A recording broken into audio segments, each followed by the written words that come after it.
ज्यादा खूबसूरत हो जाएंगे। पहले सुभान अल्लाह का मतलब समझ लीजिए। जब कोई आवाज अच्छी सुन के सुभान अल्लाह कहता है तो इसमें आवाज वाले की तारीफ नहीं होती। जब आप किसी का घर देख के सुभान अल्लाह कहते हैं तो घर वाले की तारीफ नहीं है। जब आप किसी के चेहरे को, उसके अपने भाई के, उसके जिस्म को, उसकी खूबसूरती को देख के सुभान अल्लाह कहेंगे तो ये तारीफ उसकी नहीं है। ये जब कोई आवाज सुन के कहता है ना सुभान अल्लाह, तो इसका मतलब यही है, ये आवाज वाला खूबसूरत नहीं है, खूबसूरत वो है जिसने इस आवाज को पैदा किया है। जरा सा नजरिया बदलेंगे आप। सुभान अल्लाह का मतलब होता है अल्लाह पाक है, और वो किसी के कहने से उस पर कोई फर्क नहीं पड़ता। जब आप कहेंगे ना सुभान अल्लाह तो इसका मतलब होता है अल्लाह पाक है। तो मेरे हुजूर फरमाते हैं जब कोई बार बार अल्लाह को ये कहता है ना सुभान अल्लाह, तो उसकी रहमतें पूछती है ये क्या कह रहा है। फरिश्ते अर्ज करते हैं मालिक वो तुझको पाक कह रहा है। इरशाद फरमाता गवाह हो जाओ मैं तो पाक हूं, मगर जो मुझे दिल से पाक कहता है मैंने उसके गुनाहों से पाक कर दिया है। नहीं, आप बस उसका जिक्र कीजिए, उठते बैठते चलते फिरते सोते जागते खाते पीते उसको याद कीजिए, उसका नाम लीजिए।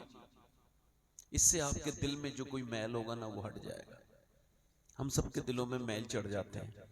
हुजूर फरमाते हैं जैसे लोहे को जंग लगती है वैसे ही इंसान के दिल पे भी जंग लग जाती है। अर्ज की हुजूर वो फिर कैसे हटती है। फरमाया अल्लाह के जिक्र से हटती है, कब्रिस्तान में जाने से हटती है। यानी मौत को अटेंड कीजिए, कोई मर जाए। वैसे भी मेरे गौस पाक की तो बड़ी बात है। फरमाते हैं अगर तुमने किसी की मौत की खबर सुनी है तो खबरदार हो जाओ, अपनी मौत से पहले तुमको किसी और की खबर देके कुदरत ने एक मौका और दे दिया तौबा करने का। वरना जहां तुम दूसरे की मौत की खबर सुन रहे थे वहां तुम्हारी मौत की खबर दूसरे लोग सुन सकते थे। और याद रखना मौत ओटीपी फील नहीं कराती है। कभी कोई नहीं कहेगा कि तुम्हें मरना है। डॉक्टर भी बराबर कहते रहते नहीं ठीक है ठीक है। मेरे हुजूर फरमाते हैं मोमिन वो है जो अपने आप को मुर्दों में शुमार कर ले। फरमाते हो तुम खैर जाते हो खैर, तो हर नमाज के जब सजदे को करो ना तो उसके सामने रो दो, उससे कहो मालिक हो सकता है ये आखिरी नमाज है। मेरे हुजूर की हदीस का मफहूम है हर नमाज को आखिरी समझ के पढ़ो, और इसका मफहूम यही निकल के आता है। आपने कभी देखा है ये नाक न लगे तो नमाज नहीं होती।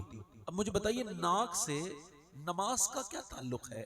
ये पेशानी लग गई थी मेरी तो नमाज हो जानी चाहिए थी, मगर नहीं। उलमा कहते हैं जब तक नाक नहीं लगेगी नमाज नहीं होगी। नाक का क्या मतलब है। नाक का यही मतलब है बड़ा नाक वाला है, बड़ा नाक वाला है, फलाने की नाक कट गई। ये नाक घमंड की अलामत है। अब जब तक इसको रगड़ेगा नहीं नमाज नहीं होगी। इसका मतलब ये तो ये है कि शरीयत ये कहती है कि जब तक नाक ना लगे नमाज ना हो, और तरीकत ये कहती है जब तक घमंड होगा नमाज नहीं होगी। अच्छा, काबे में जाके बाल मुंडाने का क्या मतलब है, कोई समझ आ रही है। जो मेरे समझ में आया मैं समझा रहा हूं, और आप कुछ और भी समझें। अल्लाह ताला हिकमतें अता करे, जिस पे फजल करे, और उलमा से समझिए। मुझे जो समझ में आ रहा है वो समझा रहा हूं। बाल मुंडाने का एक ही मतलब है, जिसके बाल मुड़ जाते हैं ना उसकी कोई इज्जत नहीं रहती।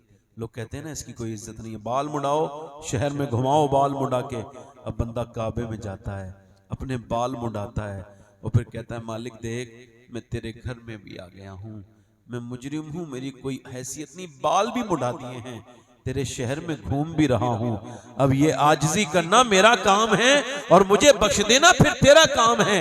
मेरे आका फरमाते हैं जो आजिजी करता है अल्लाह उसको बुलंदी अता करता है। जो हुजूर की बातें करता है उसकी बातें जमाने को करनी पड़ती है। फिर समझो इस जुमले को ध्यान देना।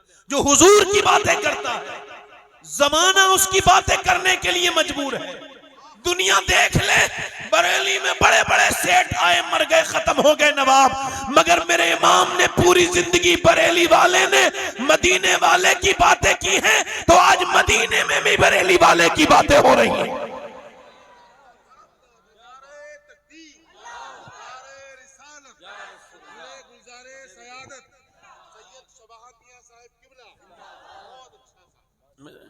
आप हुजूर का जिक्र करें, अल्लाह आपके जिक्र को बुलंदी अता कर देगा। वो कहता है जो मेरे महबूब का हो जाए मैं जमाने को उसका कर देता हूं। और फिर जब अब आप इसको इससे आप ना घबराइए कि फला साहब क्या कह रहे हैं, आला हजरत के कुछ मुखालिफत होना जरूरी है। अगर मुखालिफ नहीं होंगे तो डिस्कस कैसे होगा? ये मुखालफत जरूरी है। कायनात के सबसे अजीम शान मेरे आका है, सब नबियों के सरदार, मगर हुजूर से ज्यादा किसी के खिलाफ किताबें नहीं लिखी गई। और हुजूर से ज्यादा आज भी लोग किसी के मुखालिफ नहीं हैं, मुखालफत करते हैं, समझते नहीं। जब समझेंगे तो हुजूर के हो जाएंगे। दुआ करो अल्लाह करे सारे लोग समझ जाएं। खैर मैंने अपनी बात तो करनी है ही। माशाअल्लाह मैं 2-3 शेर पढ़ना चाहता था, इजाजत? हुजूर की अम्मी की शान में पढ़ दूं? किसकी शान में बोलो?